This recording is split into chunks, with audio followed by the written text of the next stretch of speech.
Buenas noches con todos, queridos hermanitos. Estamos nuevamente en nuestra sesión del estudio de la Biblia de todos los martes. En esta ocasión vamos a empezar la carta a Tito.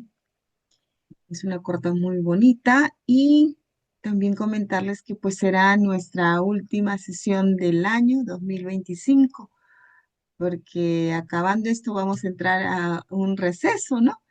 Que es por las fiestas que se nos acercan. Pero volveremos, ¿no, Manuel? Para los recargados. Ya Manuel nos dará el aviso, la sorpresa con qué vamos a empezar. Entonces, para empezar esta sesión, vamos a ponernos en presencia del Señor y quisiera saber quién puede leer la oración que en estos momentos está en la pantalla. Yo lo hago, Katia. Adelante, Rita, empezamos. Buenas noches, hermanos, en el nombre del Padre, del Hijo y del Espíritu Santo. Amén. Bendito sea, Señor, porque quisiste que tu palabra viva y eterna se conservara por escrito en los libros sagrados de tu pueblo de Israel y de la iglesia primitiva. Nosotros los veneramos con espíritu filial, reconociendo en ellos tu voz que sale a nuestro encuentro a fin de revelarnos tus misterios más íntimos. Gracias a tu palabra permanentemente actual y de inagotable riqueza, te conocemos a ti, el único Dios verdadero, que el Espíritu, que el Espíritu nos enseña a interpretar correctamente tu palabra y que haga brotar de nuestro corazón el deseo de meditarla, abriendo nuestra alma para alabarte, darte gracias, implorarte y pedirte perdón. Amén. En el nombre del Padre, del Hijo y del Espíritu Santo. Amén. Amén. Gracias, Rita. Adelante, Manuel Pablo, empezamos. Bueno, buenas tardes, buenas noches con todos. Como adelantó Katia, vamos a estudiar el día de hoy la carta de Pablo a Tito, que es una carta que podría parecer, no sé, yo les consulto, ¿no? ¿La conocen? ¿Alguna vez han leído algo de Tito? Si les digo Romanos, Gálatas, Corintios, Colosenses, Efesios, nos trae mucho, ¿no? Pero la carta a Tito, alguno podría decir no sabía ni que existía. Entonces, una pequeña introducción. ¿Quién es Tito? No sé si alguien tiene alguna idea que nos pudiera compartir.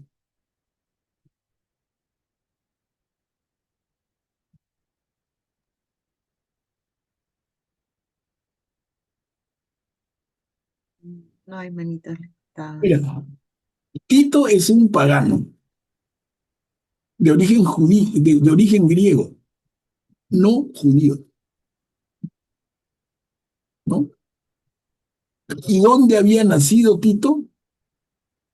En la isla de Chipre. Y es donde Pablo lo encarga a ejercer su ministerio. La carta es muy simple, es muy corta, de hecho que la vamos a terminar el día de hoy, pero les digo, además poco conocida, por lo que se lee poco. Nunca hemos leído, creo yo, con riesgo de equivocarme, pero nunca hemos leído en un domingo en misa, segunda lectura de la carta del apóstol San Pablo a Tito. Nunca. Entonces, por eso les digo, es poco conocida. ¿Qué contiene? ¿De qué se trata? ¿Quién es este Tito? Tito es una persona, como vamos a ver, cercanísima a Pablo. Cercanísima. Es una persona en la que Pablo tiene, hermanos, toda su confianza. Le tiene un gigantesco cariño, un aprecio tremendo. Confía plenamente en él. Es como que fuera otro Pablo, pero con una diferencia que quiero notar desde el comienzo. Creo que es justo y necesario. Hermanos, Tito, y si lo vemos así, le vamos a dar un sabor especial a esta carta. Tito es un personaje como podría ser cualquiera de nosotros hoy. Es un personaje que se dedica a trabajar por Jesús, que se dedica a apoyar a Pablo, pero en perfil bajo. Miren, él no figura en las primeras planas, él no es el recontra reconocido, él no es el superapóstol, de él no se habla nunca, es un hombre que está como que en la sombra, ¿no? Como muchos de nosotros podría ser que nos comprometemos con el Señor y con la iglesia y damos nuestro máximo de colaboración, pero en perfil bajo. Nadie nos revienta cohetes, el Papa no nos llama a felicitarnos, la televisión no nos llama a entrevistarnos, nadie habla de nosotros. Hacemos un trabajo, digamos que humilde, pero con todo lo que podemos, con todo el cariño y todo el esfuerzo. Ese es Tito.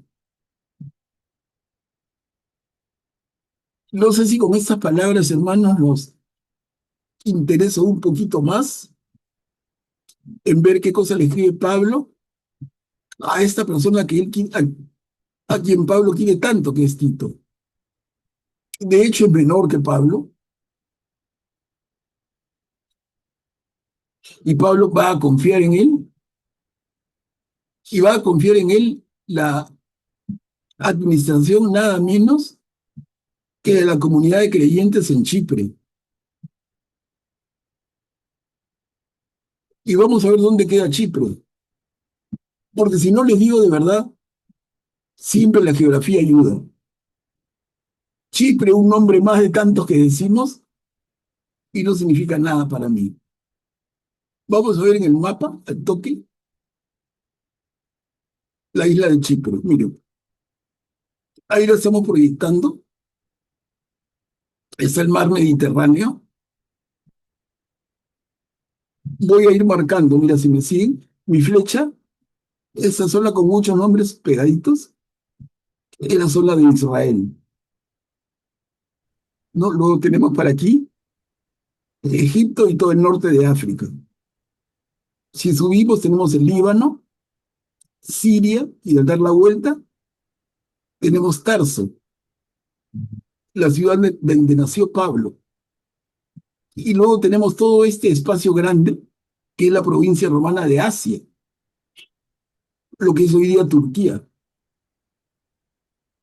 Por acá, en el margen izquierdo, está Éfeso y otras ciudades importantísimas de la época.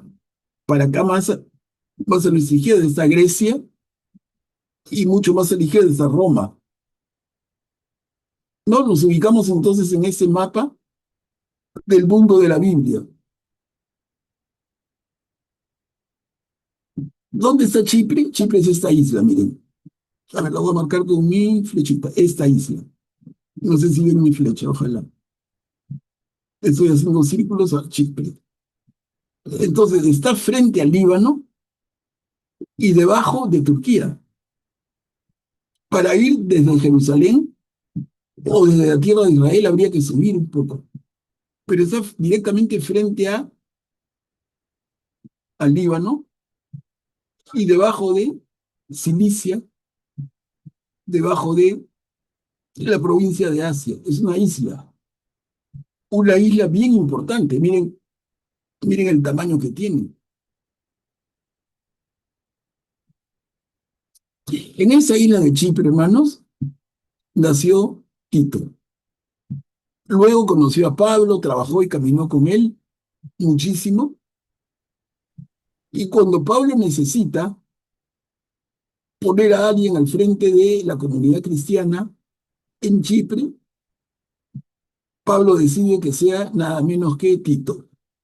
Y le encarga a Tito Chipre.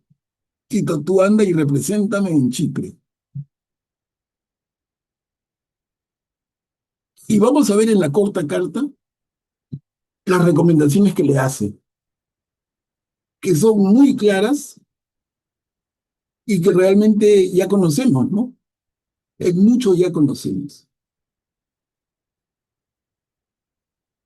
Hasta ahí, no sé si hubiera algún comentario, si queda clarito o más o menos. A ver, por favor.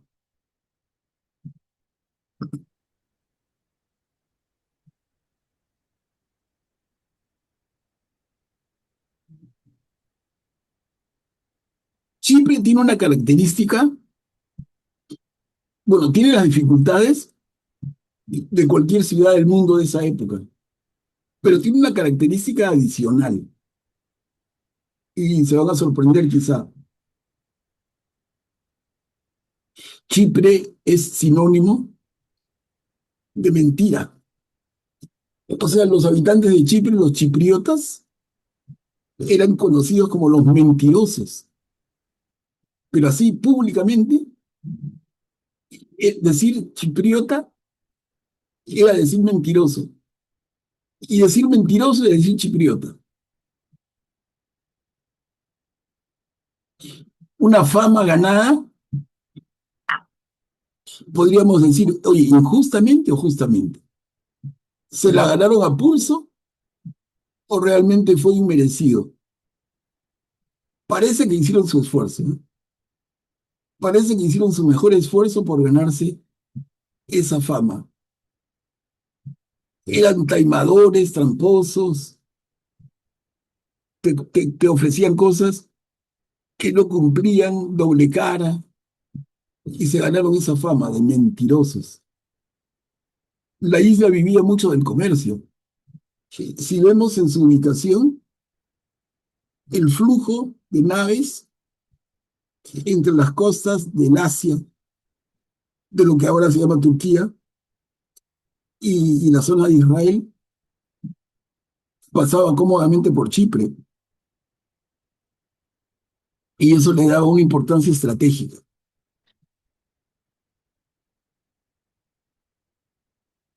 Ese es Chipre, y ahí se va a situar nuestro querido Tito. Pablo lo envía ahí y le dice, hazte cargo y te doy instrucciones. Ok, hasta ahí estamos bien, no sé.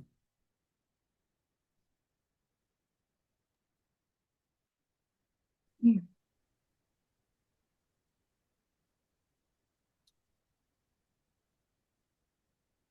Bueno, entonces con eso como antecedente, como una breve introducción, leamos el texto de la carta. Tito 1, del 1 al 4, saludo inicial. ¿Quién desea leer esta pericopa? Yo leo, Katia. Adelante, Lucita. Saludo inicial. Carta de Pablo, servidor de Dios y apóstol de Jesucristo, para conducir a los elegidos de Dios a la fe y al conocimiento de la verdadera piedad, con la esperanza de la vida eterna. Esta vida ha sido prometida antes de todos los siglos por el Dios que no miente. Y a su debido tiempo, Él manifestó su palabra mediante la proclamación de un mensaje que me fue confiado por mandato de Dios, nuestro Salvador. A Tito, mi verdadero hijo, en nuestra fe común, le deseo la gracia y la paz que proceden de Dios, el Padre, y de Cristo Jesús, nuestro Salvador. Gracias, Luisa. Una entrada típica de Pablo.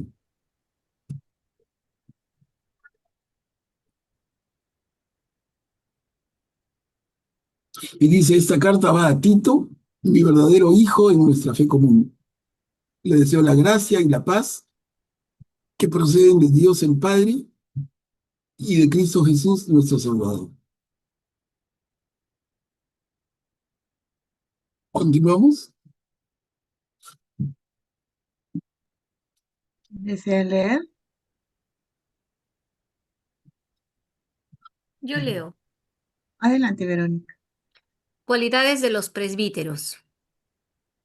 Te he dejado en Creta para que terminaras de organizarlo todo y establecieras presbíteros en cada ciudad de acuerdo con mis instrucciones.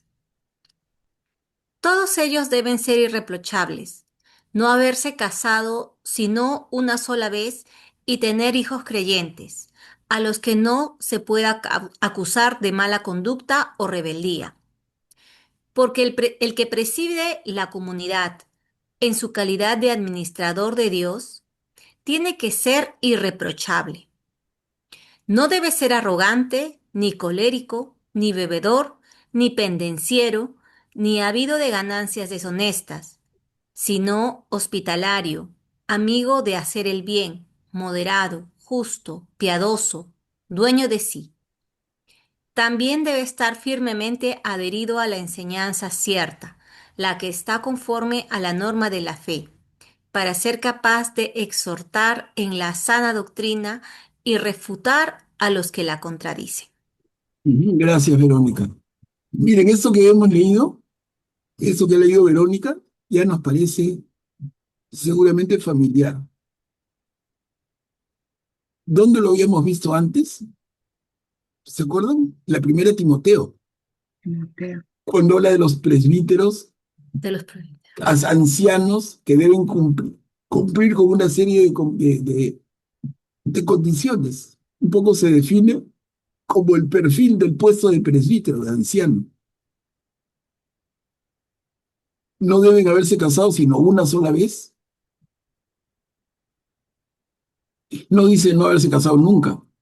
Eso es algo que entra después en la iglesia, ¿no? A los que no se pueda acusar de mala conducta o rebeldía. Acá, eso me hace acordar, no sé si recuerdan ustedes, un caso muy claro en ese sentido es el sacerdote Elí, en el Antiguo Testamento. Elí es ese viejo sacerdote a quien la mamá de un muchacho le deja al muchacho que había recién nacido y se lo dedica al templo. Y ese muchacho se llamaba Samuel. Y Samuel crece y se convierte luego en el último juez de Israel. Bueno, Elí, de acuerdo con lo que nos cuenta el libro de Samuel, Elí tenía dos hijos. Elí era, lo que viene a decir acá, como un presbítero, era un sacerdote. Pero los dos hijos eran dos fatales. Y finalmente el Señor castiga a los hijos y castiga al mismo sacerdote de Elí. Y el pecado de Elí no es que él los cometiera, pero lo que nos deja traducir el relato en el Antiguo Testamento es que Elí falló como padre. No supo criar hijos correctos. Miren hasta dónde le llegó la sanción. La sanción a los hijos le cae a él, le rebota a él como padre que falló, como padre que no supo corregir. Y esto me viene a la mente cuando leemos, todos deben ser irreprochables, no haberse casado sino una vez y tener hijos creyentes, a los que no se pueda acusar de mala conducta o rebeldía. Y justamente de lo que se acusa a los dos hijos del sacerdote Eli es de mala conducta. Miren, es que se viene a la mente porque es clarísimo, y no es el único, ¿no? Pero como si fuera una concordancia, como que fue un texto paralelo, se viene clarito.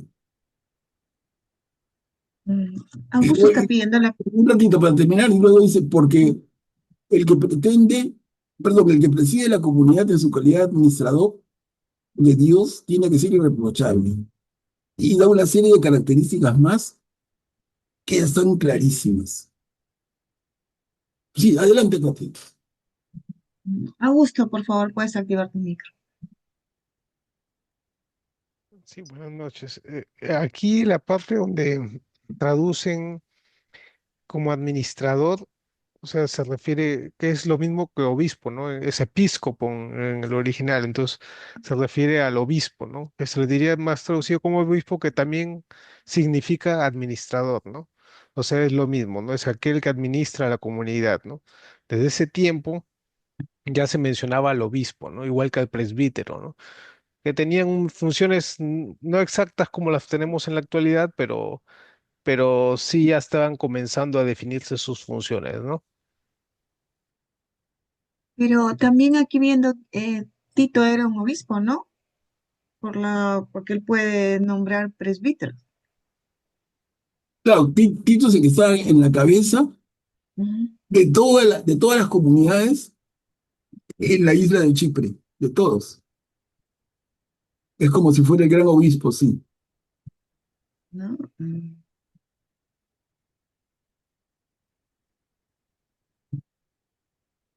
O como si fuera un Karin, arzobispo, ¿no? Algo así. que está en la cabeza de todo, Claro. o cardenal. Karin está pidiendo la palabra. Adelante, Karin. Buenas noches. Tengo una duda de geografía. Este, dijiste en la introducción que Tito era un pagano que nació en Chipre y se le dio la comunidad de Chipre para, ¿no? para formar una comunidad cristiana. Pero ahí dice, Pablo dice, te he dejado en Creta para que terminaras de organizarlo todo. Eso es previo al viaje a Chipre, supongo, ¿no? A ver, Karin, un segundito, vamos a regresar.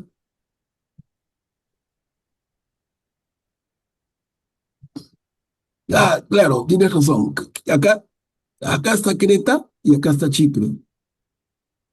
Sí, tienes razón, es diferente. Vamos a leer y a ver a qué llegamos, ¿no? Esa bien la advertencia que nos hace Karin. Verónica, ¿puedes activar tu micro, por favor? Verónica. Sí, sí. Yo estaba revisando Timoteo, la carta de Timoteo, porque me quedó esa duda, ¿no? Que acá sí dice, sí nos habla de los hijos. O sea, acá nos habla de cómo debería ser el jefe de la comunidad, el obispo, ¿no? Y los diáconos. Pero nos dice también que tienen que ser reprochables y todo, pero no se centra en los hijos. En cambio, acá con Tito ya habla de los hijos, como que estamos, no sé, de repente revolucionando, cambiando un poco o empezando a cambiar, ¿no? Claro. Pero lo que quiere decirnos es que la familia entera, ¿no? O sea, el hombre de Dios tiene una familia y que su familia sea irreprochable.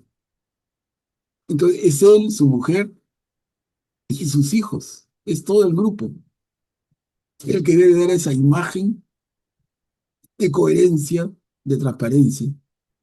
No solamente el servidor, sino también sus hijos. Y por eso les hacía la mención a Elí, personaje de la época de Samuel en el Antiguo Testamento, que justamente es castigado no por su propia conducta, sino por la conducta de sus hijos. Y lo que se lee entre líneas claramente es que no supiste criarlos, no fuiste capaz de corregirlos, fuiste un padre consentidor, y eso el Señor no lo perdona. Eso es lo que se traduce del Antiguo Testamento, ¿no? Entonces sí, la idea se va completando. Por eso es que las cartas hay que leerlas todas y una se suma con la otra y nos dan la idea completa.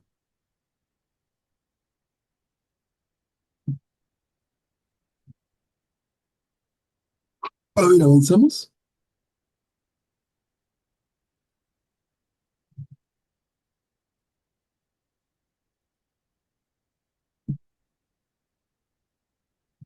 La lucha contra los falsos maestros. Empecé a leer. Lo leo Muy yo.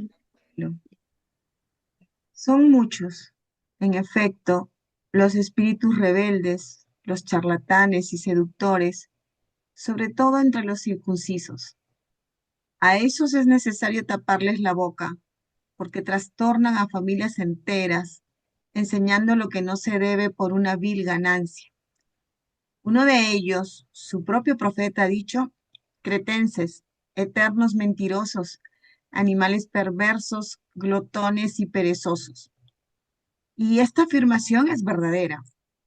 Por eso, repréndenlos severamente para que permanezcan íntegros en la fe en lugar de dar crédito a las fábulas judías y a los preceptos de personas que dan la espalda a la verdad. Todo es puro para los puros, en cambio, para los que están contaminados y para los incrédulos, nada es puro. Su espíritu y su conciencia están manchados. Ellos hacen profesión de conocer a Dios, pero con sus actos lo niegan.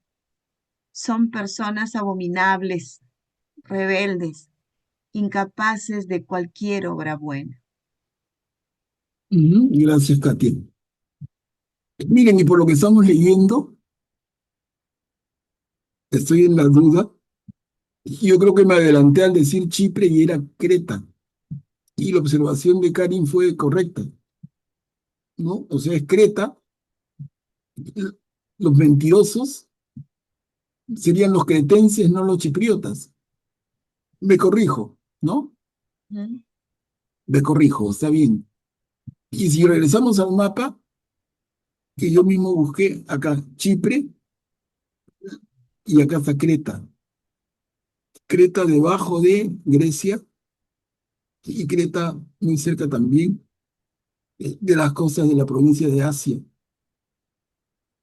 Entonces, ahí es el encargo a Tito, entonces me corrijo. Pero Tito sí nació en Chipre o en Creta. Tito es de Chipre, sí, No, pero el encargo lo tiene en Creta. Creta. Y en Creta, eternos mentirosos, animales perversos, glotones y perezosos. Miren, eso lo había escrito un poeta de la época, que no era pues un seguidor de Jesús. Esa era la fama que tenían. Y Pablo añade, dice, esa afirmación es verdadera. Acá lo tenemos, ¿no? Cierra comillas y Pablo dice, esa afirmación es verdadera.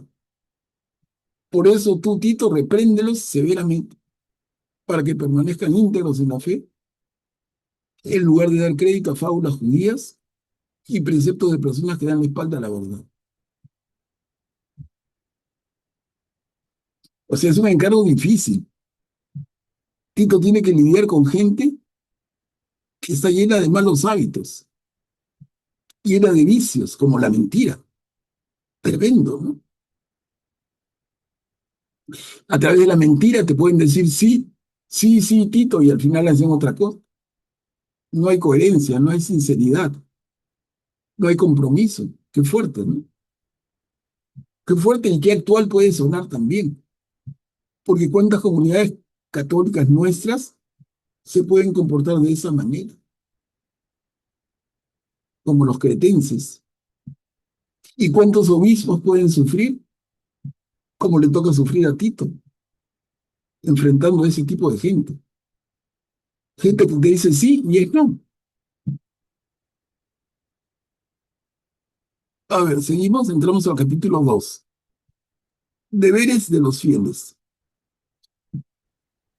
¿Quién Lo desea leo. leer? Ok, No, Beatriz. sí. En cuanto a ti, debes enseñar todo lo que es conforme a la sana doctrina. Que los ancianos sean sobrios, dignos, moderados, íntegros en la fe, en el amor y en la constancia. Que las mujeres de edad se comporten como corresponde a personas santas. No deben ser murmuradoras ni entregarse a la bebida. Que por medio de buenos consejos enseñen a los jóvenes a amar a su marido y a sus hijos, a ser modestas, pastas, mujeres de su casa, buenas y respetuosas con su marido. Así, la palabra de Dios no será objeto de blasfemia. Exhorta también a los jóvenes a ser moderados en todo, dándoles tú mismo ejemplo de buena conducta. En lo que se refiere a la pureza de doctrina, a la dignidad, a la enseñanza correcta e, inobjetable. De esa manera, el adversario quedará confundido, porque no tendrá nada que reprocharnos. Que los esclavos obedezcan en todo a sus dueños y procuren agradarlos, tratando de no contradecirlos. Que no los defrauden, sino que les demuestren absoluta fidelidad para hacer honor en todo a la doctrina de Dios, nuestro Salvador. Gracias, Beatriz.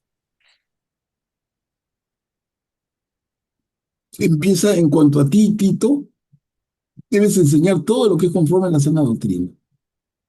Y habla de los ancianos, de las mujeres, de los jóvenes, de los esclavos.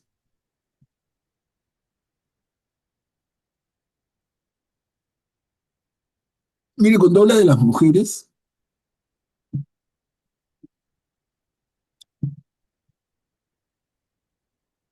y lo marca, a ver si se ve la flechita, cuando habla de las mujeres, dice, no deben ser murmuradoras. Esa palabra, ¿no? No deben ser chismosas.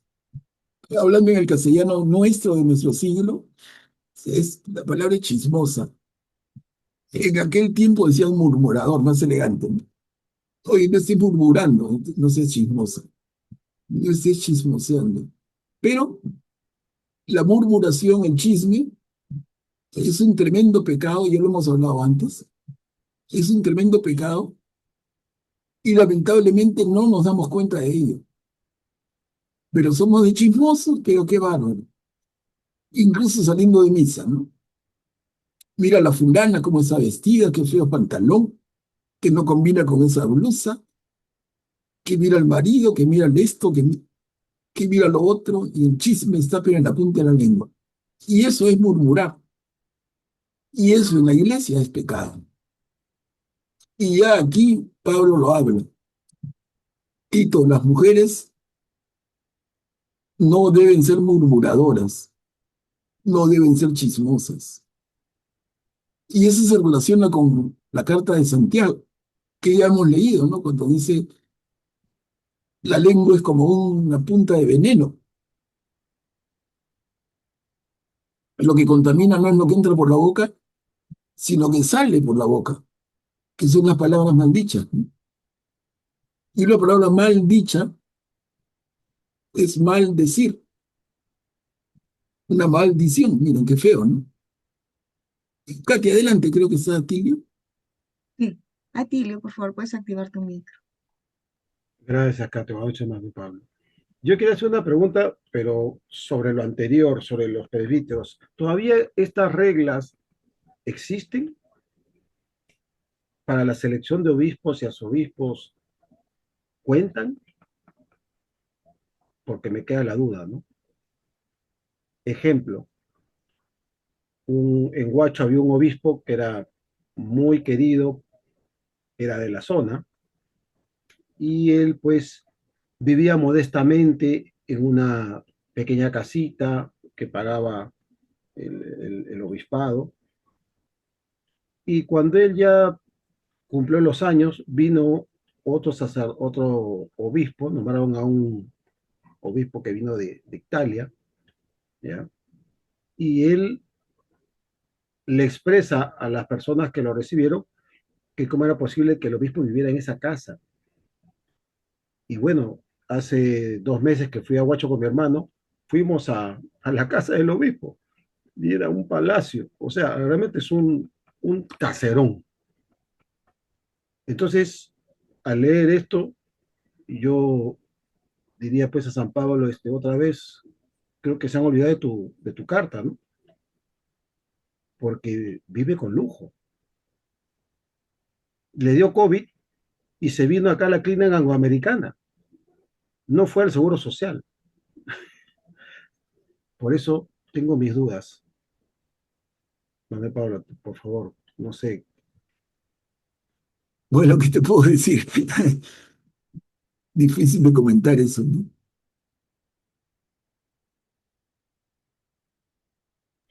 Pero en el arzobispado de Huacho el, el, está Antonio Santerciero, ¿verdad, señora Tilio? Mira, no sé si es el mismo que llegó te estoy hablando hace varios años, ¿no? Entonces, Es un italiano, pero él vino desde Huari. Él vino como obispo de la provincia de Huari ya, o y sea, él más o menos sé la historia allí en ya, Huacho.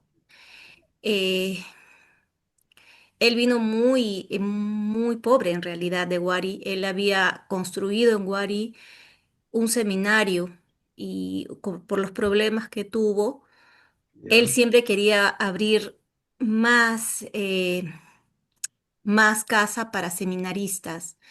Y es cierto, la casa que tiene ahora es una casa grande porque él ha ido a Roma a buscar apoyo más que todo para construir su seminario. Y ese seminario que ha construido ahora en Huacho es un señor seminario, pero le ha costado bastante. Yo sé, cercana de su trabajo y ya. él la ha sufrido bastante. O sea, no es Bueno, que le dieron gratis las cosas, no, pero no, yo sí entiendo, tiene, sí ha eh, trabajado, él ha trabajado mucho entiendo, y ha pero eso, sufrido en ya, otras provincias, incluso en la provincia de Huari, de donde él viene, de Ancash, ya, ha sufrido incluso muchos daños de la misma población, de la misma iglesia, incluso por causas económicas, ¿no? bueno, yo lo que te digo, te lo digo directamente porque mi madre está involucrada en esto y Ujú, porque la casita del obispo anterior yo la conocía. Ya había un seminario. Hacia el norte de Huacho estaba el local del seminario que abrió el obispo anterior. Yo también estaba ahí, hemos hecho retiros, ¿no? Entonces, esa forma en la que llegó y dijo esas cosas no me parecen lo correcto, porque la casita del obispo era bonita, antigua, pero bien equipada. Y lo otro que es que tú dices que es grande, pero hay el otro seminario. Entonces, ahí es donde a mí entra mi cuestionamiento, ¿no? Porque está bien que haga un seminario, totalmente de acuerdo, pero la casita donde viva, pues tiene que vivir de acuerdo a lo que manda los votos de pobreza, ¿no? Etcétera. Entonces, eso, ¿no? Y luego la misma feligresía me dijo, cuando yo fui por allá para hacer asistencia, en vez de ir a salud, se fue a Angloamericana, ¿no? O sea, lo digo directamente con juicio de causa, ¿no? Entonces, quizás, si tú lo has visto en otra actitud, en otra gestión, pero ¿por qué ha cambiado? En esa parte, digo, ¿no? Eso, por eso decía, cuando se ha leído esta parte, la vuelvo a pensar, la vuelvo a evaluar, eh, eh, la humildad, ¿dónde está, no? En ese sentido. Augusto está pidiendo la palabra. Adelante, Augusto.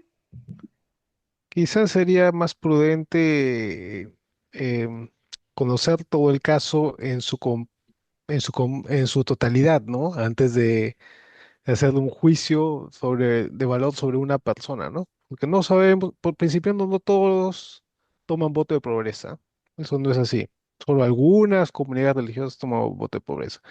Y si se fue a un hospital, de repente lo pagó con su plata. ¿Quién sabe si ese señor tiene plata, tiene herencia? No sé. O sea, no podemos jugar tan fácilmente sin saber todo lo que está detrás, ¿no? Uno dice una Perdona que te cosa, corte, otro pero dice otra cosa, por eso prefiero, y así fuera, digamos que fuera una persona derrochadora, digámoslo así, ¿no? En el peor de los casos, ¿no? Hay de todo, ¿qué nos sorprende? O sea, en la iglesia hay de todo, Jesús dijo, escándalos nunca van a faltar, eso va a existir siempre, hay de quien los cometa, ¿no? Y igual, el trigo y la cizaña crecen juntos. No, no, eso es normal. Si fuera en el peor de los casos, que no estoy diciendo que sea en este caso, bueno, habría que saber, bueno, no me interesa mucho, digamos, saberlo, pero si en caso viviera ahí, tendrían que saberse todos los detalles antes de emitir juicio, ¿no? Sí, porque los diocesanos, como dice Augusto, ellos tienen sus propios ingresos, que como dices, puede ser de herencia, puede ser de familia, y también por las clases, talleres, conferencias que dan, es un ingreso que es para ellos, ¿no? La parroquia es aparte. Y claro, los que están en religiosos, en congregación, claro, ahí sí, ¿no? Todo lo que entra es para la congregación. Entonces ahí es distinto el manejo de esos ingresos. Entonces, No sé si el sacerdote de que habla Tilio, pues será diocesano, no tenemos el panorama completo, como dice, Katia, ¿no? Ver, solo los franciscanos tienen voto de pobreza y los no, carmelitas, creo. los carmelitas capuchinos Sí, y también. capuchinos sí, y solo los franciscanos, Te no digo, todos, las órdenes religiosas, no todas la las órdenes, mayoría Katia. sí, la mayoría sí. Pero sí esa diferencia incluso lo aprendimos en la historia de la iglesia, que hizo el padre Aste la diferencia entre un diocesano y un religioso. Guillermo, por favor, ¿puedes activar tu micro? Gracias, Katia. Yo quería mencionar el hecho de que cada uno de nosotros, como creyentes y militantes de la Iglesia Católica, tomando el sentido de militancia como un cristiano consciente y responsable de su fe, que hace vida de comunidad y que frecuenta los sacramentos para el enriquecimiento de la gracia divina, tiene todo el derecho de decirle en este caso, mi comentario va directamente para lo que dijo Atilio, ¿no? Yo creo que tú tendrías todo el derecho como creyente y además dedicado a hacer vida activa dentro de la Iglesia Católica, a decirle al obispo, monseñor o como se llame, como lo trate, me parece que hay un poco de lujo acá, o mucho lujo, o demasiado lujo, lo que tú aprecies y establecer un diálogo porque le puede servir de referencia al mismo implicado, ¿no? De repente él no se está dando cuenta y, y bueno, está haciendo lo que cree que está bien, pero no solamente tiene que hacer lo que él cree que está bien, sino que tiene que pensar en la comunidad a la que sirve y qué cosa puede pensar la comunidad que muchas veces está formada, además de gente que tiene facilidades económicas, gente que no las tiene y que pasan pobreza. Entonces, la apreciación la tiene cada persona según el lugar en el que se encuentre, pero creo que eso está dentro de el sentido profético del ser cristiano, la denuncia. Y la denuncia directamente, además, Pablo en cartas anteriores habla sobre la corrección fraterna y el obispo es una autoridad eclesiástica, desde luego, pero como creyentes es tan creyente como el laico, y los laicos somos mucho más que la, que la jerarquía eclesiástica. Entonces, yo pienso que tiene todo el derecho de decirle de una forma muy adecuada lo que piensa acerca de eso, a ver qué le responde. Y eso nos puede dar luces a todos. Gracias. Eh, Me recuerda mucho también en una época cuando el Papa Francisco entró, había un obispo que tenía una casa de lujo en Italia y se le hizo salir de ahí porque implicaba un mantenimiento enorme, gasto enorme. Y de verdad, pues a veces uno ve esas cosas que para uno parece desapercibido, ¿no? Pero también para eso están los ojos, ¿no? Y las personas que son superiores que vigilan, ¿no? Todo esto, pues el pastor tiene que estar viendo a su rebaño, ¿no? Siempre. Y aquí hay un comentario, Manuel Pablo, en el chat. Espérate, ya no lo veo ahorita. Creo que es de... Acá está. Buenas noches. Me llama la atención el tema de los esclavos. A través de la historia se ha escrito mucho sobre los horrorosos abusos. Sin embargo, dice que traten de no contradecir a sus dueños. A propósito, se refiere a dueños, entre comillas, dueños de otro ser humano. No sé si estoy entendiendo mal. Gracias. Marisol. Marisol, ajá.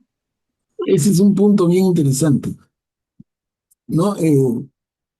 Podríamos pensar entonces, de acuerdo con esto, está al final de la película, que los esclavos obedezcan en todo a sus dueños y procuren agradarlos tratando de no contradecirlos, no los defrauden. O sea, Pablo está poniéndose en un papel absolutamente conservador, no es un revolucionario, no es una persona que diga acabemos con la esclavitud. La esclavitud es injusta, todos somos hijos de Dios, ningún hombre es dueño de otro hombre, pero Pablo no toma esa posición. Y como leemos en el comentario de la hermana, eso podría llamar la atención. Pero ¿qué podríamos pretender? Que en el siglo primero de nuestra época, hace 2000 años, ya hubieran voces de acabar con la institución de la esclavitud. Miren, cuando nuestro mundo acabó con la esclavitud, en el siglo XIX, y acá estamos en el primer siglo, pretenderíamos que Pablo hubiera sido el precursor de la liberación de los esclavos en un cambio de paradigma absoluto del cual todavía no había asidero. Le tomó muchos siglos a la humanidad ir evolucionando en el concepto, siglos y siglos.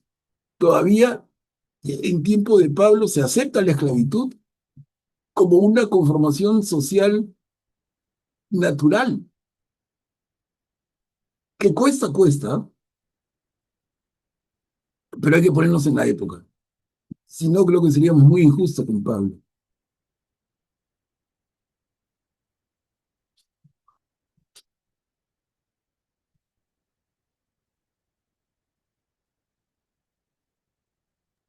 Augusto, perdón, mi micro estaba apagado. Augusto, por favor, puedes activar tu micro. Además, hay que entender que la esclavitud en el pueblo de Israel era un poco distinta a la esclavitud que nos imaginamos, pues, de que salen en las películas, ¿no? De que a los esclavos los agarran a latigazos todo el tiempo, los tienen hambrientos, violan a sus mujeres, en fin, una desgracia, ¿no? Lo que nosotros tenemos en concepción de la esclavitud ahora es muy distinto de la esclavitud en el tiempo de Israel, ¿no? El esclavo era prácticamente como un sirviente, ¿no? Y incluso aquí se dice no contradigan, o sea, a veces contradecían a sus amos, ¿no? Pablo más bien le está diciendo o sea, no causen esa discordia, ¿no? Entre ellos.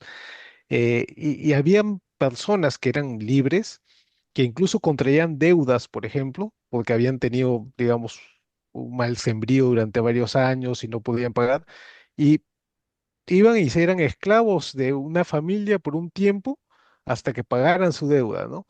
O sea, pero era una esclavitud como un servicio, ¿no? Era una servidumbre que se hacía en esos tiempos, en esa cultura judía, ¿no? Era una esclavitud, digamos, un poco más digna de lo que nos imaginamos actualmente, ¿no? Y como dice Manuel Pablo, pues sería anacrónico pensar que Pablo en esa época va, digamos, a romperlo de frente, ¿no? Hay cosas que toman su tiempo, ¿no? E incluso en la actualidad, en el siglo XX, hay zonas en África que todavía hay esclavos. Hay zonas que todavía hay esclavos, ¿no? Y bueno, Ujú. Artilio, puedes activar tu micro, por favor. Disculpa, qué cargoso soy, ¿no? Ay, Me pregunta, ¿Dios nos creó para que seamos esclavos?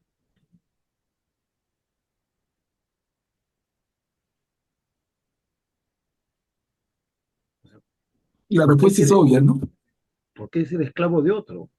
O sea, desde ahí ya creo que eso fue, o sea, ya eso, o sea, esa es una parte, creo yo, del incumplimiento del pacto con Dios, ¿no? Del pacto con Dios, no del pacto, sino de la alianza con Dios. O sea, nos creó para ser felices y el esclavo, pues, ¿no? Por ejemplo, ahora estaba viendo en la tarde un poquito de la historia de Ruth nuevamente, cuando ella era sacerdotisa y le da una bofetada a su esclava, ¿no? Porque se le cayó un vaso. Entonces, y ella dijo, a los esclavos hay que tratarlos duramente, porque si no, hacen la cosa que quieren. Entonces, como una sacerdotisa que supuestamente está ante una deidad va a ser tener esclavos, ¿no? Pues ahí creo que debe ser esa la, ¿no? Nos hemos salido de la alianza con Dios al no tratarnos bien, ¿no? Me parece. Claro, y hay que situarnos en el tiempo, como dijo Augusto, hay que situarnos, no hay que ser anacrónicos. Ni hablar, pues, ni hablar. O sea, estamos en el siglo XXI. No podemos jugar el mundo pasado por los criterios del siglo XXI. Entonces, ¿por qué la mujer es inferior al hombre en la cultura y en la cultura de Israel? No es inferior. Y lo hemos visto varias veces, ¿no? Y hasta ahora, ¿y por qué la mujer no puede ser sacerdotisa? Solamente el hombre. ¿Es superior el hombre? Son temas culturales que tenemos que ir venciendo. Y el tiempo, tiempo al tiempo. Manuel Pablo, Karin está pidiendo la palabra y luego Guillermo, ¿sí? Sí, creo recordar que el Papa León hace unos días, creo, justamente habló sobre que somos esclavos de nuestros pecados, ¿no? Y mencionó mucho algunos de ellos. Y creo que la esclavitud, por decirlo de una manera, ese sometimiento, esa debilidad que tenemos, la tenemos nosotros mismos por nuestros pecados. Esos son somos esclavos de nosotros mismos, ¿no? Y por ende eso se puede trascender a otras situaciones ya con la sociedad, ¿no? Entonces, claro que esa situación de libertad en la que hemos sido creados, pues se gana justamente con esa perseverancia de no caer en nuestras propias esclavitudes, ¿no? O sea, nuestros propios vicios, nuestras propias debilidades. Y eso es un proceso justamente dijo también el Papa, de ah, conversión diaria, ¿no? Justamente para eso es. Guillermo, por favor, activa tu micro. Gracias, Katia. Yo solo quisiera recordar lo que el mismo Señor Jesús dice en una parte del Evangelio: pobres siempre tendrán con ustedes, ¿no? Entonces, eso quiere decir una realidad que él la veía como Dios y como hombre que era. Eh, ¿Por qué? Porque la misma situación en la que nace un ser humano es la que enfrenta para desarrollar y vivir su vida. Entonces vemos a la fecha las enormes dificultades que hay, no solo en nuestro país, sino en el mundo entero, ¿no? Y Dios creó su creación para todos, no solo para unos pocos, ¿no? Pero como le dio libre albedrío al ser humano, les dio a cada uno la capacidad para decidir si era más egoísta o amaba más. Y eso lo define cada uno de nosotros. Entonces, no comparemos, como acaba de decir Manuel Pablo, lo que estamos leyendo escrito para una comunidad de hace más de 2000 años, con lo que vemos y conocemos ahora. Gracias. Ujú. Bueno, a ver, y avancemos. Acá termina el capítulo 2, el misterio de Dios Salvador. ¿Quién desea leer la pericopa? Katy, ¿puedo leerlo? Ok, Mary, adelante. Buenas noches. Ahí también quería darte pésamo, Katy, por tu hermanita que perdiste. Disculpa. No, muchas gracias. Me he sentido bastante también, ya que somos una linda familia, nos conocemos todos. He aprendido a quererlos y conocerlos a cada uno de ustedes. Y uno siente, a pesar que no ha estado muy cerca, pero siente siempre el dolor de cada uno de sus hermanos. Bueno, el misterio de Dios Salvador. ¿Por qué la gracia de Dios, que es fuente de salvación para todos los hombres, se ha manifestado? Ella nos enseña a rechazar la impiedad en la concupiscencia del mundo, para vivir en la vida presente con sobriedad, justicia y piedad, mientras aguardamos la feliz esperanza y la manifestación de la gloria de nuestro gran Dios y Salvador, Cristo Jesús. Él se entregó por nosotros, a fin de librarnos de toda iniquidad, purificarnos y crear para sí un pueblo elegido y lleno en la práctica del bien. Así debemos hablar, exhortar y reprender con toda autoridad. No des ocasión a que nadie te desprecie. Gracias, Mary.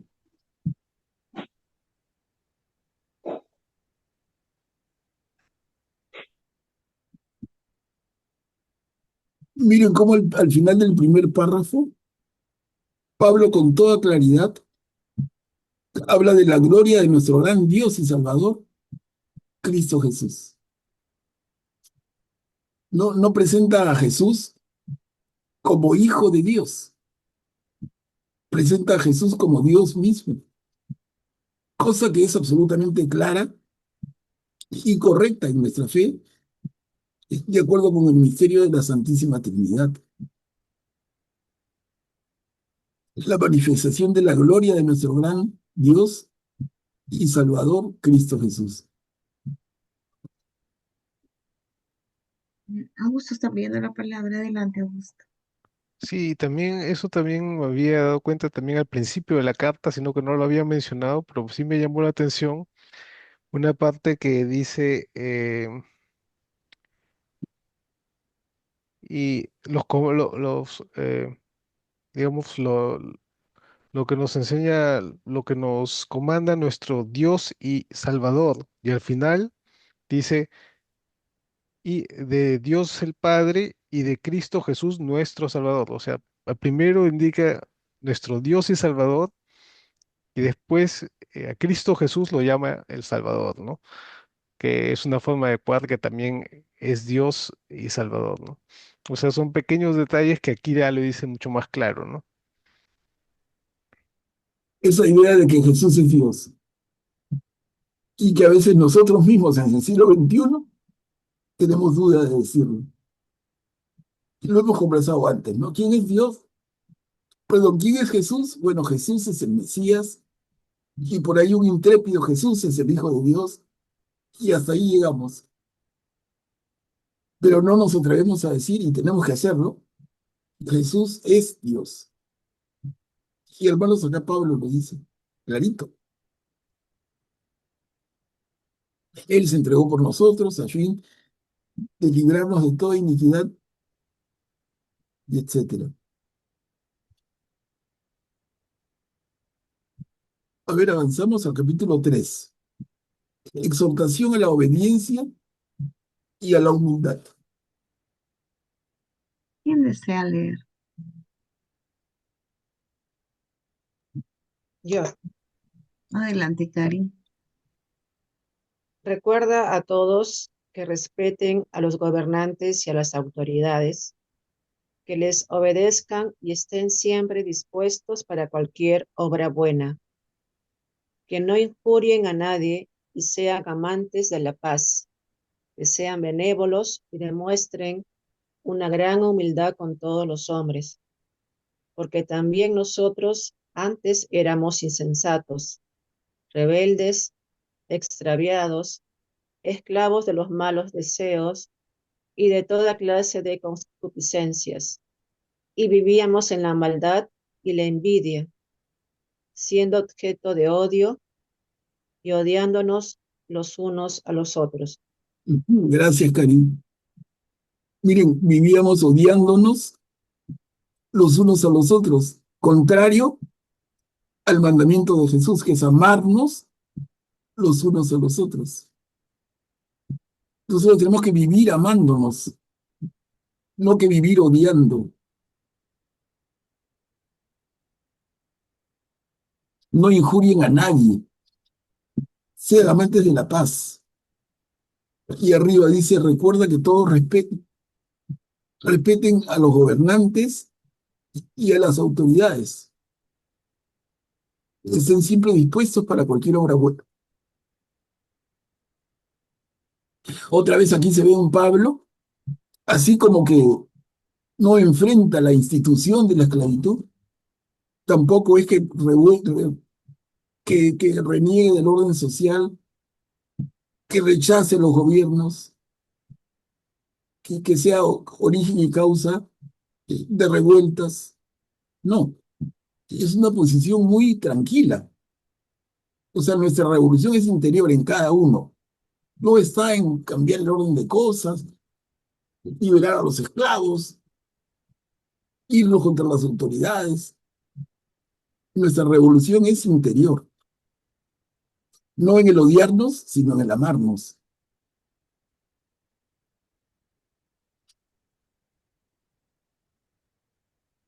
Augusto, por favor, puedes activar tu micro.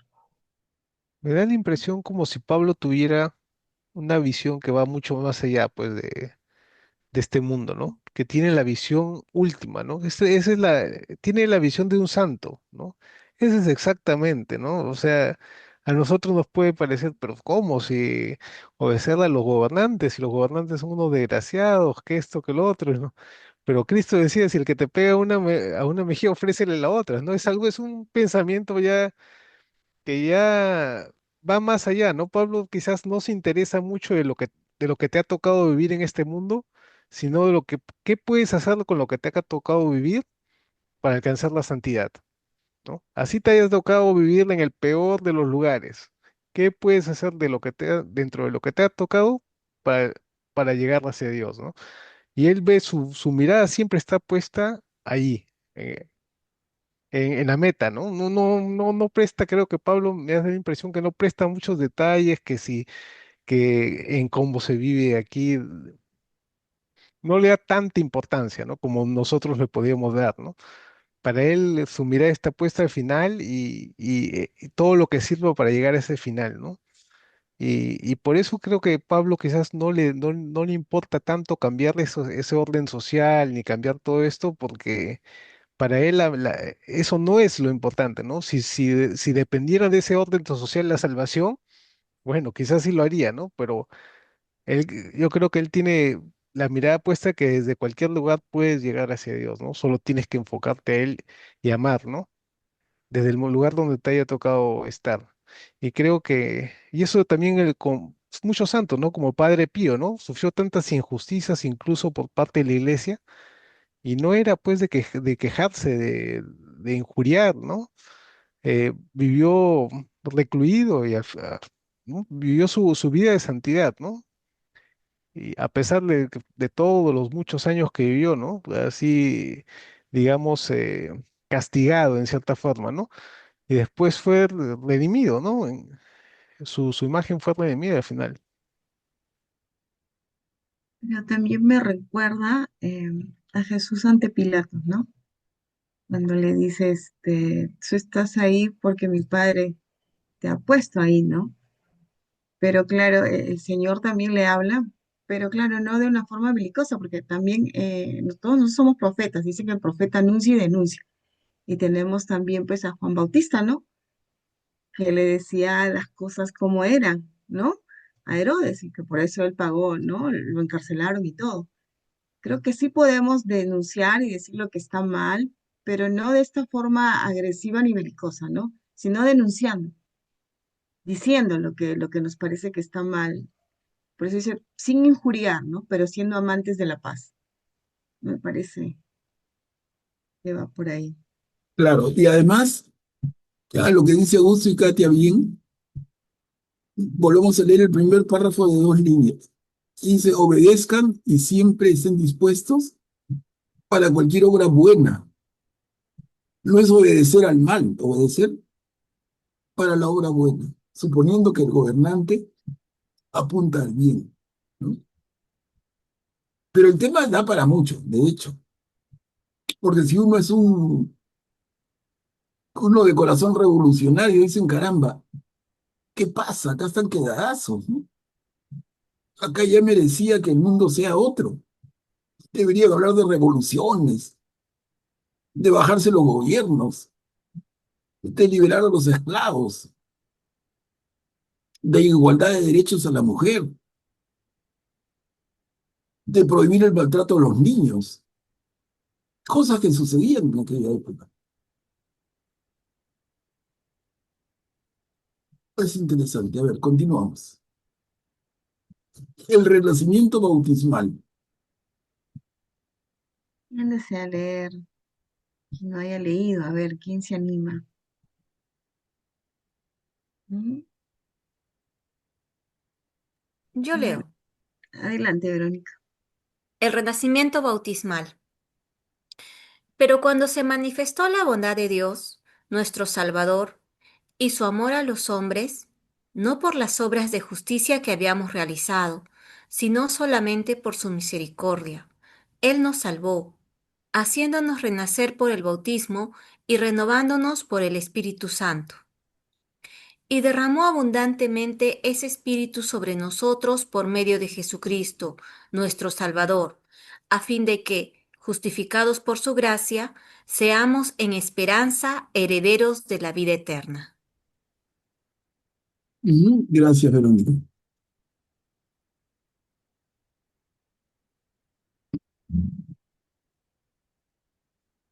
El rol del bautismo, renovándolos por el Espíritu Santo. Y habla de que el Señor derramó abundantemente ese Espíritu sobre nosotros por medio de Jesucristo nuestro Salvador. Acá viene una cosa, el palo que me recuerda cuando los hermanitos separados hacen hincapié acá cuando dicen, a fin de que justificados por su gracia, porque dice que Jesús ya pagó por nosotros, somos herederos de la vida eterna. Pero acá dice bien claro, justificados por su gracia, seamos en esperanza. O sea, nosotros tenemos que cuidar eso, ¿no es cierto? O sea, Cristo es nuestra esperanza, pero tenemos que caminar con lo que, correcto, sí, por el camino que Él nos da, ¿no? Para llegar, ser herederos de esa vida eterna que Él nos prometió, ¿no? Pero ellos se basan en esto, que ya estamos justificados, dice. Claro, bien observado. Y luego cuando dice derramó abundantemente ese Espíritu sobre nosotros, miren, ¿qué cosa derramó Jesús también? Derramó su sangre en la cruz, ¿no? Y en la cruz de San Damián está clarísimo cómo la sangre que chorrea del cuerpo de Jesús cae sobre Pedro y sobre Pablo. En esa imagen de la cruz de San Damián, la cruz de los franciscanos, es clarísimo cómo también Jesús nos lava con su sangre. Nos lava con el agua del bautismo, nos lava con su sangre, nos lava con el Espíritu Santo, pero Jesús finalmente nos lava, nos limpia, nos purifica. Pero tenemos que hacer nuestra parte. Como dice Katia perfectamente, tenemos que hacer nuestra parte. No es algo que ya porque nací, me bautizaron y me merezco todo. No, cuidado. Y acá ya Pablo menciona al Espíritu Santo, ¿no? Es que la Trinidad está presente siempre. Hay que saberla notar. Y eso es lo que la iglesia se debe demorar, aunque ya estaba puesta, pero hasta el siglo III, en el Concilio de Nicea, que ya se habla clarísimo. Dios es uno y trino, pero Nicea y Constantinopla, ¿no? Siglo III. Pero el tema ya está desde el comienzo. A ver, avanzamos. La fidelidad a la verdad. O sea, ser fieles a la verdad. ¿Quién puede leer que no haya leído? A ver, Yo leo, Katy, adelante, ya sé. la fidelidad a la verdad. Esta es una doctrina digna de la fe y quiero que en este punto seas categórico para que aquellos que han puesto su fe en Dios procuren destacarse por sus buenas obras.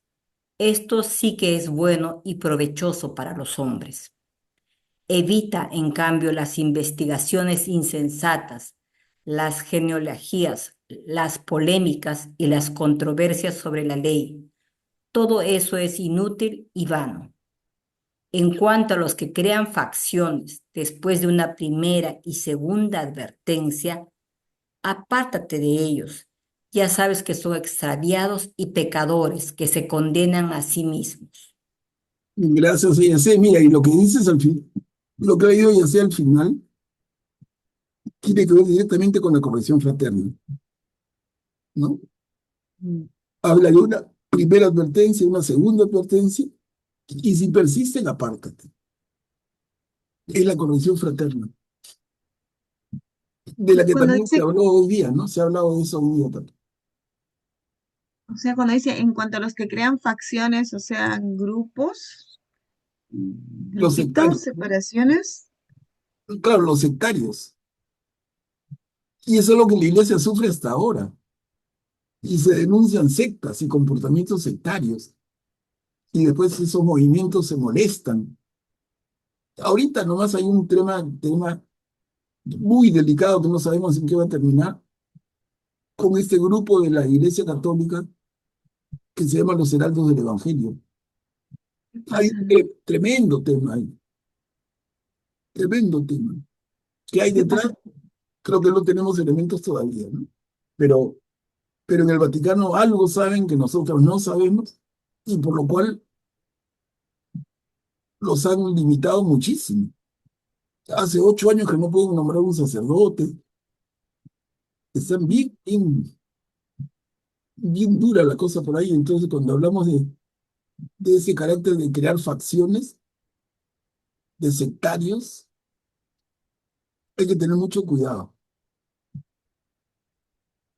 Y cuando habla de las genealogías, ¿a qué se Claro, refiere? a lo que iba diciendo del pueblo escogido.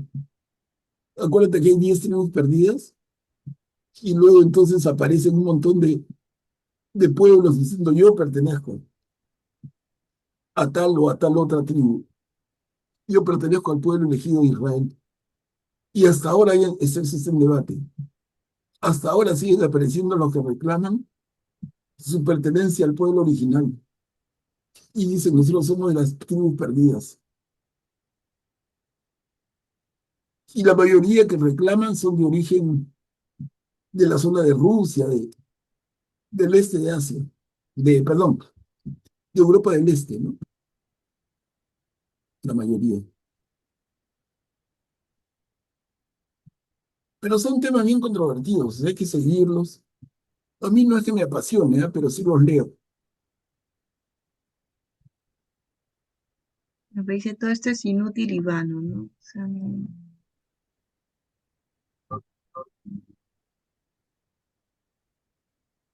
A ver, y avanzamos. Terminamos el capítulo 3 y la carta de Tito. Recomendaciones y saludos. ¿quién quiere leer la última perícopa del año? ¿Quién se anima? ¿Ah? Yo, A ver, Augusto. yo lo leo, Candia. Ok, Cuando Rita. te mande a Artemas o a Tíquico, trata de ir a mi encuentro en Nicópolis, porque es allí donde he decidido pasar el invierno. Toma todas las medidas necesarias para el viaje del abogado Cenas y de Apolo, a fin de que no les falte nada. Los nuestros deben aprender a destacarse por sus buenas obras, también en lo que se refiere a las necesidades de este mundo. De esa manera, su vida no será, será estéril. Recibe el saludo de todos los que están conmigo. Saluda a aquellos que nos aman en la fe, la gracia y que la gracia del Señor esté con todos ustedes. Gracias, Rita. Siempre saludos de hermanos. Artemas, Tíquico. Habla de encontrarse en Nicópolis. Habla del abogado Cenas, de Apolo. Apolo, un gran predicador de la época.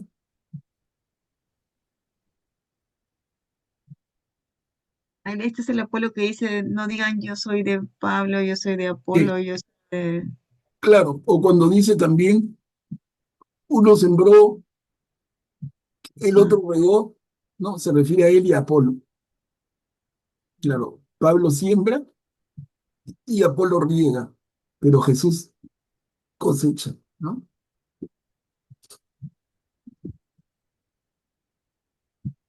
Y esa es la carta a Tito.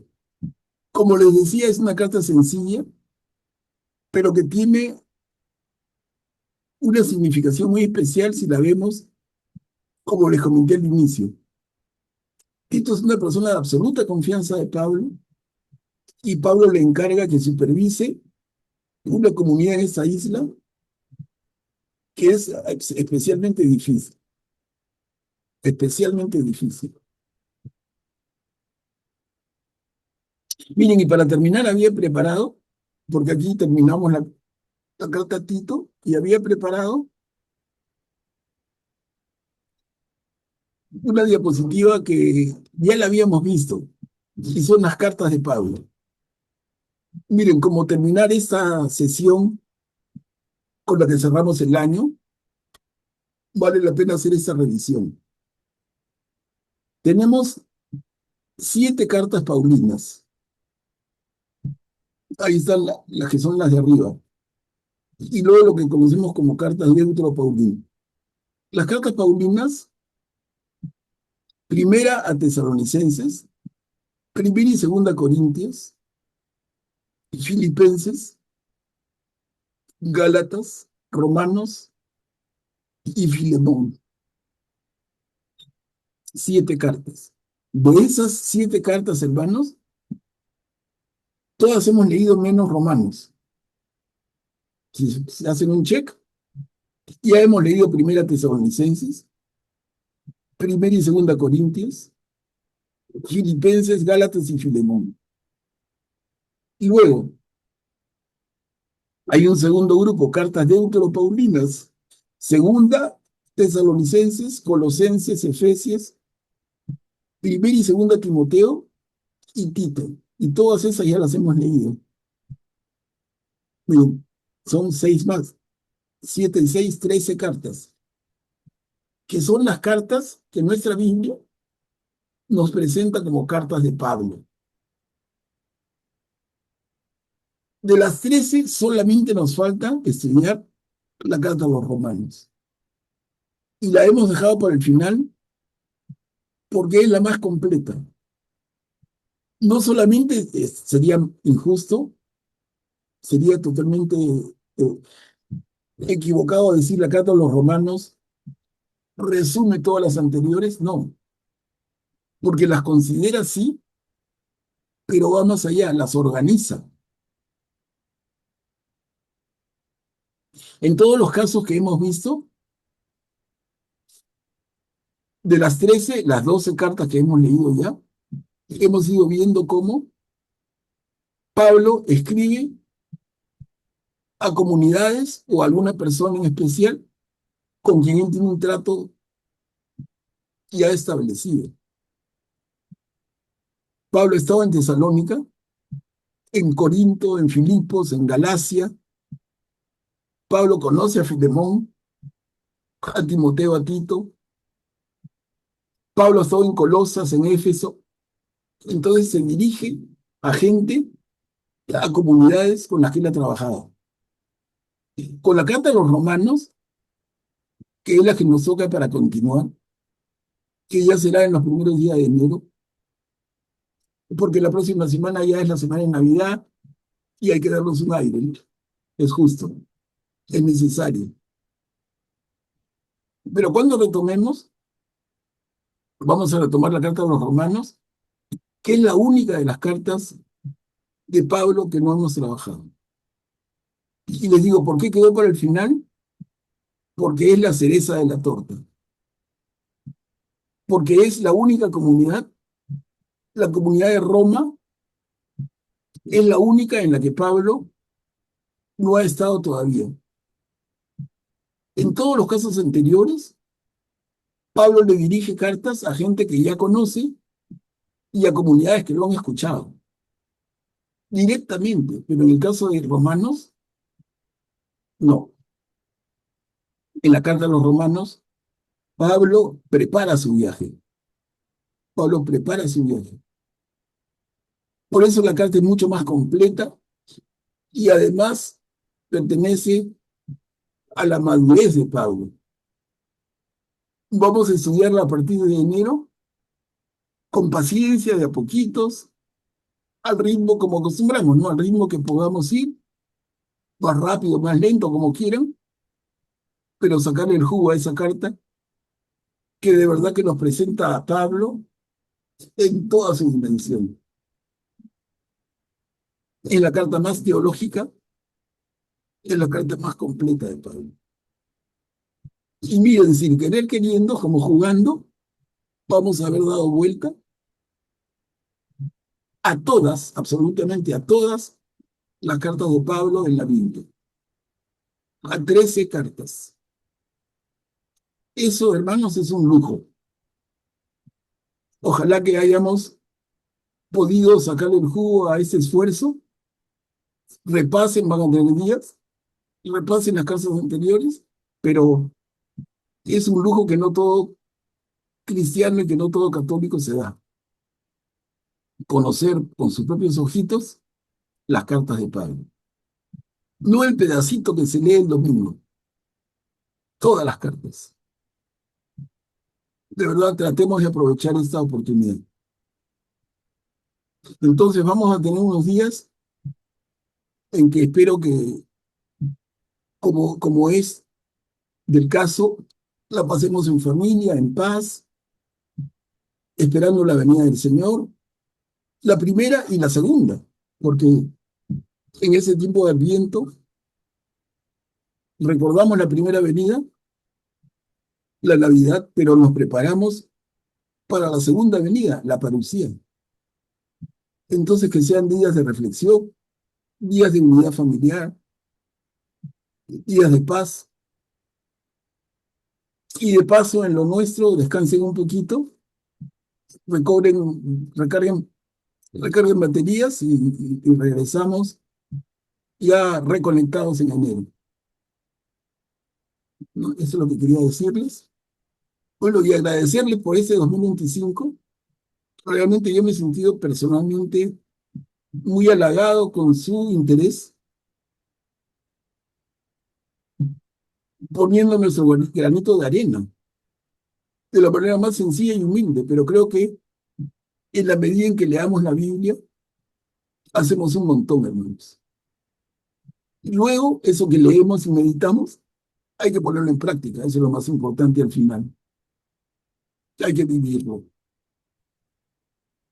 Bueno, entonces, yo quería decirles esto, les agradezco muchísimo y les doy la palabra para alguna intervención final.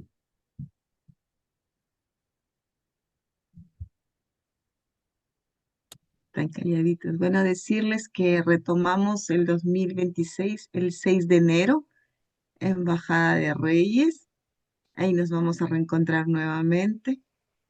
Eh, ¿No? Qué bonito que estemos, que retomen los demás también. Bueno, en estas fechas de diciembre es un poquito complicado, hay muchas actividades, todo, pero ya el 6 de enero es un regalo, ¿no? Que vamos a tener el poder venir, encontrarnos y poder otra vez retomar con la palabra de Dios y seguir aprendiendo y hacerlo nuestro, porque de verdad esto nos fortalece en nuestro día a día, en todas las vicisitudes que pasemos. Esto nos da una fuerza increíble, el tener ahí al Señor y haber meditado su palabra y creer en ella, te da una fuerza de verdad que no lo puedes explicar ni no lo puedes cómo decir, pero está ahí. Y bueno, hoy día tenemos también que hacer nuestra oración de acción de gracias de todas maneras, ¿no? Y esta noche lo va a hacer Luisa, Luisita que está aquí, que ya está lista y la veo con su sonrisa para ponernos en presencia del Señor y agradecerle con todo nuestro corazón el habernos sustentado, el habernos permitido allanar nuestro camino, estar aquí y siempre darnos más hambre de Él para poder seguir aprendiendo. Adelante, Luisita. Vaya responsabilidad, Catita, que me ha dado. En el nombre del Padre, del Hijo y del Espíritu Santo. Amén. Padre bueno, Padre amado, queremos darte gracias por las bendiciones que nos has dado en este año que ya estamos finalizando. Gracias por habernos unido en torno a tu Hijo predilecto, Manuel Pablo, que con dedicación, amor, paciencia y una vocación de servicio inmensa nos ha guiado para conocer más de tu palabra, de tus enseñanzas, de tus preceptos. Gracias por todos los hermanos que hemos perseverado durante estos 12 meses. Permite que en esta Navidad nos llenemos de tu amor, que Jesús nazca en nuestros corazones y que sea la razón más importante de nuestra celebración. Te pedimos que este próximo año, 2026, perseveremos todos unidos como una coinonía fraterna en torno a nuestro Padre que tanto nos ama. Gracias, Señor, por tanto. Gracias, Padre, por tu inmenso amor para con tus hijos. Y queremos humildemente darte las gracias con la oración que Cristo nos enseñó. Padre nuestro, que estás en el cielo, santificado sea tu nombre. Venga a nosotros tu reino. Hágase, Señor, tu voluntad, así en la tierra como en el cielo. Danos hoy nuestro pan de cada día. Perdona nuestras ofensas, como también nosotros perdonamos a los que nos ofenden. No nos dejes caer en tentación y líbranos del mal. Amén. Y a ti, mamita linda, que nos das la bendición inmensa de traer a tu Hijo en tu seno, queremos regalarte una rosita con todo nuestro amor. Dios te salve María, llena eres de gracia, el Señor es contigo. Bendita tú eres entre todas las mujeres, y bendito es el fruto de tu vientre, Jesús. Santa María, Madre de Dios, ruega por nosotros pecadores, ahora y en la hora de nuestra muerte. Amén. Gloria al Padre, al Hijo y al Espíritu Santo, como era en el principio, ahora y siempre, por los siglos de los siglos. Amén. En el nombre del Padre, del Hijo y del Espíritu Santo. Amén. Gracias.